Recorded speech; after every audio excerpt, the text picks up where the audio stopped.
Pero ella necesita tener un guión.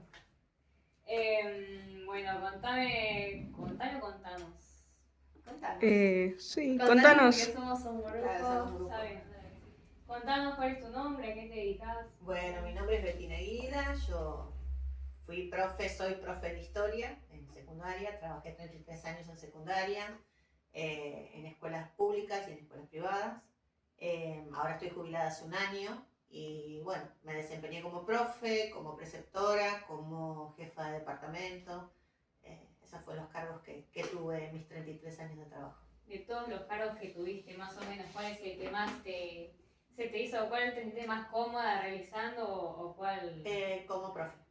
Como profe. Sí, como preceptora me gustó también porque es ver a los chicos todos los días y claro. los conoces mejor, pero el trabajo de profe es el que más me gusta. Sí. ¿Siempre quisiste dedicarte a la docencia o te hubiese gustado hacer otra cosa? No, siempre me gustaba la docencia, siempre pensé ser maestra. Y en la secundaria estaba, y una profe un día me dijo, ¿por qué no estudias algo dentro de la docencia, alguna carrera específica? Y bueno, a partir del cuarto año, antes era hasta quinto, porque era de primero a quinto en la secundaria, y en cuarto tuve una profe que me deslumbró y a partir de ahí, y después en quinto otra profe también de historia, y ahí me decidí por hacer la Bueno, docencia. de los puestos que tuviste, ¿cuál es el que tipo, te encontraste con más dificultades, por así decirlo? Con más dificultades en el de jefa de departamento. ¿Qué tenés que hacer? El jefe de departamento es un cargo que está en las escuelas públicas secundarias. Es el que coordina toda el área en este caso de ciencias sociales. Entonces yo tenía como para coordinar la actividad de todos los profes de todas las materias que están en ciencias sociales, historia, geografía, bueno, en ese momento era formación ética y ciudadana, que está construcción de la ciudadanía, claro. Después sociología, según en las escuelas que tienen orientación en humanidades, ciencias sociales, hay muchas más materias, psicología, antropología, y coordinar a todos los profes de primero a sexto, es un montón. En la escuela donde yo estaba llegamos a ser 68 profes que tenía que coordinar. Y es muy difícil porque tenés profes que tienen un solo curso, ponele. Tienen, no sé, segundo año de historia, un profe, segundo, cuarta, la tiene un solo profe, y entonces tenés 68 personas por muy poquitas horas en algunos casos. Y eso es difícil de coordinar y que los profes te escuchen, respondan, cumplan con la entrega de las planificaciones, con la participación en los actos. O sea, todo eso tiene que ver con la organización de la jefatura de departamento. De hecho, cumplí el cargo que creo que hice 2 años y me fui. O sea, renuncié y se volvió a concursar. O sea, te votan tus propios compañeros entre la gente que se presenta. ¿Cómo se llega a ese puesto? Claro, vos presentas un proyecto de qué cosas propones que haga el Departamento de Ciencias Sociales, no sé si vas a hacer alguna feria que tenga que ver con eso, si te vas a dedicar particularmente a la organización de todos los actos. Nosotros habíamos manejado que Sociales manejara los actos, porque veíamos que muchos actos a veces venía el profe de matemática y decía no sé qué decir, entonces lo habíamos armado así, y estar ayudas colaborás en la fiesta de entrega de diplomas, es el que se pone a la cabeza cuando hay una jornada para decir qué temáticas hay que trabajar, controlas todas las planificaciones de los profes, y bueno, y te presentás así, los que se presentan y son votados por sus compañeros. Claro, con respecto a los actos, bueno, acá, porque hay una pregunta que dice cuál es tu rol en la preparación de las, ¿cómo es? Tipo de las excursiones, los actos, manejando a los alumnos más que nada. Exactamente, mira, hay una diferencia, por ejemplo, en lo de los actos. Diferencia, no sé, siendo profesora, como jefe de departamento, o como, ¿qué diferencia? ¿Qué diferencia hay? Bueno, el jefe de departamento coordina, por ejemplo, no sé, cada profesor propone qué excursiones quiere hacer y las tiene que poner en su planificación. Con qué contenido de la planificación y del año está acorde esa excursión. Por ejemplo, si son de ciencias naturales, vas al planetario porque los chicos de ese año ven los planetas o ven el sistema solar, ¿entendés? En el caso de historia, no sé, la visita a tal museo porque justamente este año se ve tal cosa. Entonces, en base a eso, después el jefe de departamento ya tiene esa información y se presenta todo el papelerío, que es muy complicado porque es mucho papel, mucha autorización del consejo escolar en el caso del Estado, también en el caso del privado. Pero bueno, en la escuela privada por ahí se maneja más de dirección. Claro. En cambio acá en la escuela del Estado lo maneja más el jefe de departamento y después, bueno, la dirección tiene que autorizar, obviamente. O sea que la dirección no está tan presente, por así decirlo, o sea, dependiendo no de autoridad, sino ¿cómo es esto? En la organización. Claro. Y en la organización, en la escuela privada, la dirección de la escuela manejaba eso, pero en la escuela del Estado vos tenés que presentar unas carpetas que son enormes y hay que llenar un montón de papelerío, y eso vos se lo presentás a dirección y dirección lo visa, te lo autoriza, lo firma y lo eleva a inspección para que lo autoricen afuera. Pero en lo que es la preparación es el profe el que se pone al frente. Siempre hay 3 o 4 profes a cargo, pero hay uno, digamos, que está más a cargo de la organización, porque después tiene que haber acompañantes, un docente, un adulto cada 12 alumnos. Entonces, según la cantidad de alumnos que vayan, tiene que haber más docentes responsables. Pero la coordinación se da en el caso la arma del profesor y lo supervisa, digamos, el jefe del área. Y después, con respecto a los actos, en general en las jornadas que se hacen los primeros días de las reuniones de personal, se reparten los actos a los distintos departamentos, ciencias sociales, ciencias exactas, ciencias naturales o lengua, las que de comunicación, las que tienen que ver con lengua, inglés, y se reparten los actos del todo el año. Y ahí, bueno, es la responsabilidad del docente y de que todos los que están a cargo se hagan cargo, que eso a veces se hace difícil. Cuando las escuelas son grandes se hace más difícil todavía, porque por ahí somos muchos y cuando somos muchos no hay nadie después. Entonces ahí se complica. Pero bueno. ¿Cómo es esto? Entre tratar con profesores y tratar más directamente con alumnos, ¿qué se te hace más llevadero, por así decirlo? ¿Qué es más fácil de manejar? A mí el aula me encanta, siempre me gustó estar con el alumno. ¿Se te hace más cómodo? Sí, me encuentro más tranqui, más natural. Con los compañeros obviamente uno tiene más afinidad con algunos que con otros, y a veces el trabajo en conjunto se complica porque está siempre esto de que el que trabaja más y el que trabaja menos. Entonces, no sé, claro. Me ha pasado mucho en el Estado, sobre todo porque en la escuela privada éramos menos, entonces nos conocíamos más, pero en el Estado vos sabés que te tocó el acto con algún profe y ya sabías que no iba a estar. O sea, ya nos conocíamos, ¿entendés? Entonces, el trato con los docentes a veces se hace más complicado porque sos un par. Y en el caso del jefe del departamento, vos no dejas de ser un par, porque sos profesor como ellos, pero no puedes ordenarles, darles una orden, pero sí hay como un control, no sé, mira esta planificación. Hace muchos años, te cuento algo, había un profesor que en todos los años daba mayas aztecas e incas. Se ve que al tipo le gustaba eso. Ahora lo puedo decir, pues ya está jubilado, aparte no estoy diciendo nombre ni nada. Y él todos los años daba mayas aztecas e incas, y yo decía, no, pero mirá, se da solo en segundo, no en tercero y en cuarto. Y él no hacía caso.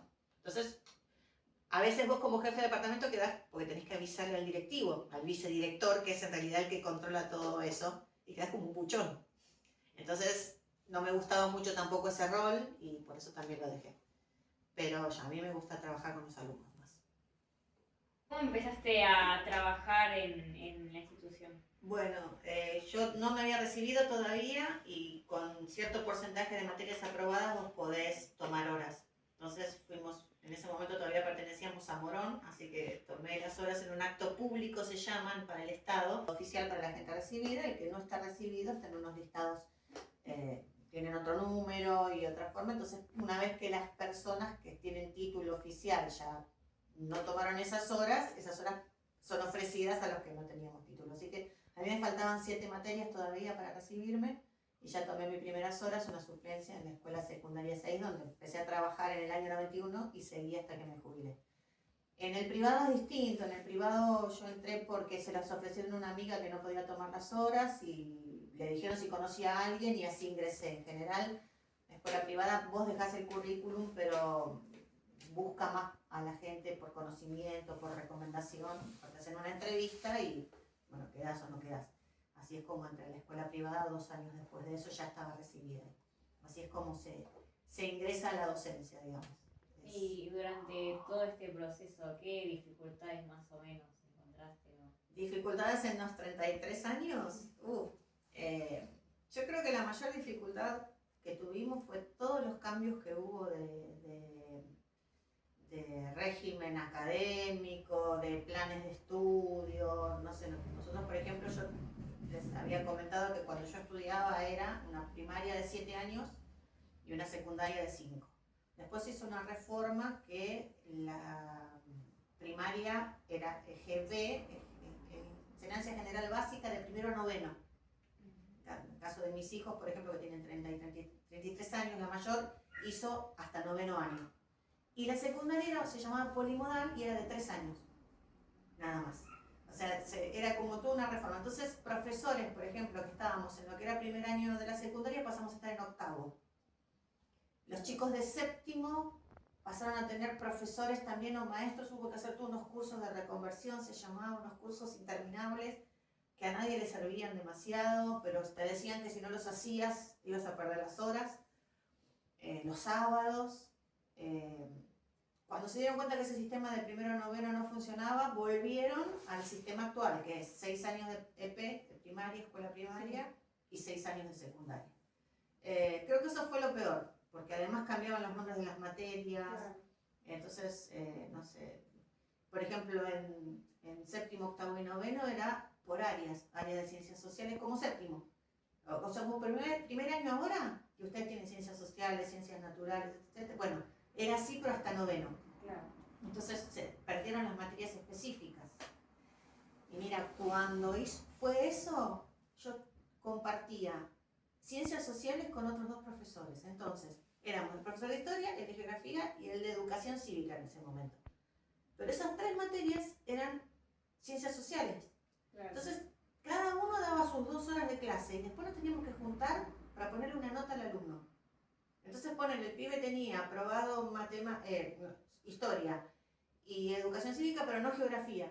¿Y qué hacemos? ¿Lo desaprobamos o no lo desaprobamos? Entonces, la verdad era un descontrol. Después eso se fue perdiendo y quedó un solo profesor por área, pero bueno, el profesor de ciencias sociales podía ser de historia o de geografía, entonces si era de geografía no dabas historia, y si era de historia no dabas geografía. Y yo creo que eso fue la mayor dificultad en lo que es la estructura de la educación. Y después dificultades a lo largo de los años con el tema de la pandemia, que es más reciente, ¿cómo se manejaron? Porque sé que, no sé tanto si los alumnos como que lo pasamos medio raro, los profesores cómo se habrán organizado. No, terrible porque muchos, sobre todo los más grandes, que a mí me agarró ya más grande, no sabíamos ni cómo usar una computadora. Claro. Entonces aprender a usar el Zoom, comprarte cosas, por ejemplo, no sé, yo me tuve que comprar un micrófono, no tenía cámara, entonces usaba el celular de cámara, me tuve que bajar una aplicación para que la cámara me la enganchara el celular, y entonces preferí comprarme un micrófono porque no me escuchaban, tener wifi que no se tildara. En el caso de la escuela privada había mayor seguimiento, en el caso del Estado yo di clases por Zoom a 5 alumnos, o sea, no se conectaban. Y no se conectaban muchos porque no tenían conexión, porque no tenían compus, muchos porque no querían. Entonces eso fue muy difícil. Y sí, realmente esos 2 años, además se hizo el 2021, se hizo todo como un año, entonces nadie, era como un trabajo por todo. Y además los trabajos, la verdad, los copiaban. Sí. Sí, cuando se llegaron a dar cuenta de cómo venía la mano, yo me cansaba de leer los mismos trabajos y decía, claro, o sea, corregir a los alumnos vos en situaciones de desaprobar o aprobar, ¿le das como bolilla, por así decirlo? Es que ni siquiera era aprobar o no aprobar, era decir si habían entregado los trabajos o no. O sea, claro, ni siquiera era si había aprobado bien.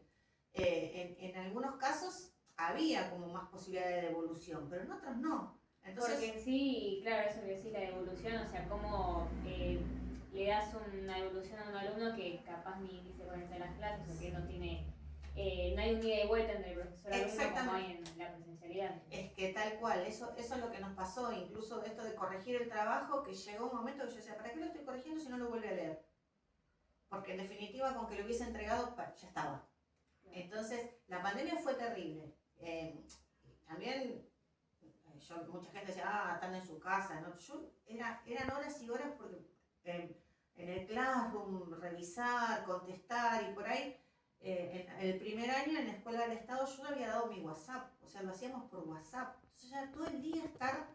Muy saturado todo. Sí, estaba como muy saturado, no había horario, porque vos decís, bueno, me conectaba al Zoom, pero después estabas como mirando un montón de cosas todo el tiempo, contestando mensajes todo el tiempo, y cuando se venía fin de año que decían, tienen que estar presentados todos los trabajos, tenías de los 10 trabajos del año, poner uno por, no sé, por mes, te llegaban todos juntos. Claro. Y te llegaban todos copiados. Entonces vos decías, esto yo ya lo vi. Y después te mandaban la foto del trabajo y le tapaban el nombre. Entonces yo decía, esta letra ya la vi. No, fue muy terrible. La pandemia fue terrible. Y después, bueno, como dificultades, yo lo que noté a lo largo de los años es como más dificultades en la relación con los alumnos, porque había mucha más violencia, mucho más enojo en el alumno, enojo en los padres. Entonces se hizo muy difícil, no sé, cosas que por ahí antes venía el padre y se enojaba con el hijo cuando desaprobaba, después se te enojaba por qué lo desaprobaste. Entonces eso se notó mucho a lo largo de todos los años como dificultad. En relación a eso que decís que cómo se llevan los profesores con los padres de los alumnos, o sea, yo creo que ahora sí hay muchos más veces, como decís, que antes los padres defendían a los profesores y ahora defienden a los hijos por más que sepan que el hijo está mal. Sí, eso cómo lo manejan, si viene un padre que está defendiendo al hijo cuando capaz no tiene razón, cómo se maneja. Y hay mucho de eso. Lo fundamental que nos dicen siempre los directivos es, ustedes escriban todo, hagan acta de todo, dejen todo por escrito, todo, desde entrada. Entonces ponen, no sé, el chico no viene, faltó, no sé, 3 pruebas seguidas, no presentó nada, bueno, déjenlo por escrito, y entonces cuando llega el padre, que generalmente el que filtra, o sea, el primero que lo recibe es el directivo, ya sea vicedirector o director, tiene por escrito todos nuestros informes. Cosa que te lleva mucho tiempo también, y mucha gente a veces no lo hace porque dice, esto es al cohete, no lo hago, me estoy perdiendo el tiempo escribiendo todo. Pero es lo único con el que el directivo se puede saber, porque imagínate, un directivo no puede saber de, no sé, una escuela chica, 300 alumnos, una escuela grande, 1500 alumnos, no puede saber la historia de todos. Entonces, a ver qué pasó con este pibe. Mira, nos faltó tal día, no vino, no hizo esto, no entregó tal cosa. Bueno, eso nos piden que siempre se nos pedía claro, que dejáramos. Exactamente. Y después sí, se complica a veces con las familias. También tiene que ver la forma con la que vos lo trates. Si vos le explicás bien y decís, salvo excepciones, te entienden. Ahora, también pasa por cómo lo digas, ¿no? Si yo lo encargo a un padre diciendo su hijo es un vago que no quiere hacer nada, y me va a saltar como leche hervida, obviamente. Entonces, si vos le decís, bueno, mire, me ha pasado salir con decir, este día no vino, le di esta oportunidad, no la aprovechó, no vino más por una semana, bueno, entonces es como que el padre va entendiendo, pero también depende de cómo te relaciones vos, porque hay mucha violencia, hay mucho de primero me defiendo y después voy a ver qué pasó. Y el profe también, porque estamos un poco así también como esto de... Al margen. Sí, de la defensiva. Entonces, es complicado. Se ha complicado en los últimos años. Por eso yo también me quería jubilar, porque es como vos decís, no sé en qué momento no se me va a saltar la chaveta, no se me va a saltar la... Bueno, para finalizar, ¿qué tu día a día, por así decirlo, días libres, que ahora que ya estás jubilada, que ya terminaste, y antes que tenías estos puestos de trabajo, qué diferencias hay más o menos? Si estamos en la hora, sí. Y mira, cuando uno trabaja, hay mucho trabajo en casa, cuando sos docente. Desde preparar hasta buscar material nuevo, hasta corregir. Corregir lleva mucho. Hay profes hay materias que, en historia, por ejemplo, mucho para leer. Claro. Y para descifrar las letras, y para entender las letras que te quisieran escribir, y para marcar las observaciones que uno tiene, mucho para corregir. Después, en el caso de historia me pasaba mucho, también tenés que estar muy informado porque, no sé, estalló la guerra en Rusia contra Ucrania y un alumno te pregunta, ¿por eso de dónde viene? Y a veces tenés que estar actualizado también con esto, entonces te lleva mucho tiempo. Me acuerdo que odiaba corregir los domingos, porque trataba de corregir día de semana, porque si no tenía que entregar el lunes y el domingo corregir era como una cosa muy tediosa. Y hoy el día a día es distinto, o sea, ya ese trabajo en casa no está. Lo que leo, de lo que me informo, por ahí no tiene que ver con la obligación de saber, sino por gusto y por placer. Entonces eso está bueno de la jubilación. Pero bueno, hay un mito que la gente dice, los profesores trabajan, no, los maestros trabajan 4 horas y nada más, y te aseguro que no. Te aseguro que si te lo tomas responsablemente, no sé, una maestra jardinera o de inicial, todo febrero recortando cositas para adornar el aula, la maestra también, cuando los chicos llegan en marzo a la escuela tienen todo adornado y eso es trabajo, y muchas veces trabajo en la casa, y después a nosotros también, porque el profesor tiene muchos alumnos, el profe tiene muchos cursos, yo llego a tener 300 alumnos.